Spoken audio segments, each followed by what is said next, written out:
Hi, Vanessa Shaw here, your business growth mentor with the answer to your questions regarding growing your small business. And we have been having a series of conversations about money and some of those things that we can feel pretty awkward around in our business.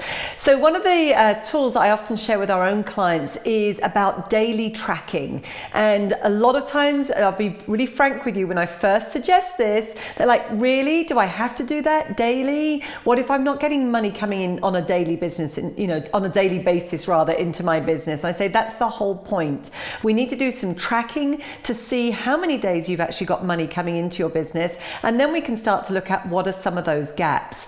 Now, what's always really, really interesting with this exercise is, first and foremost, a lot of people feel awkward about it. They don't want to do it. It kind of, it's going to tell the truth of what's happening in your business, and sometimes that's a place that we just want to avoid, let's be honest. But what it's going to do then is going to shine the light on what's happening and what's not happening in your business. So I want to tell you a story about an amazing new client of ours, Amber. She was working with one of our coaches, and the coach, of course, had said, Amber, you've got to start tracking the money. Like, how much are you actually bringing in with all of these new clients? And Amber didn't even realize at that point that she'd already hit her very first financial goal, because all of those little amounts, right, they were adding up, and she was like, this is amazing. Within 90 days, she'd hit the first financial goal that she'd set for herself.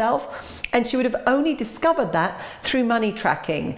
So there's always going to be good and bad on this, right? Sometimes it's going to show you rather a story that you don't want to see. It's going to, numbers tell the truth, and that can feel awkward and uncomfortable. At least at that point, you know now what you need to do to start to course correct. Or alternatively, and this actually does happen a lot as well in business, is people say, wow, I'm actually doing a lot better than I thought I was. And that's going to give them some amazing momentum to build on. And all of a sudden they see that they're close to their next financial goal, and it gives them that impetus to keep going and take it to the next level. So that's my tip for you today, is start writing down. It doesn't need to be complicated, by the way. Pen and paper is all you need, but at the end of every business day, I want you to write down exactly the amount of cash that came into your business on that day, and then start to track it for a 30-day period and see what the story is that those numbers are going to be telling you.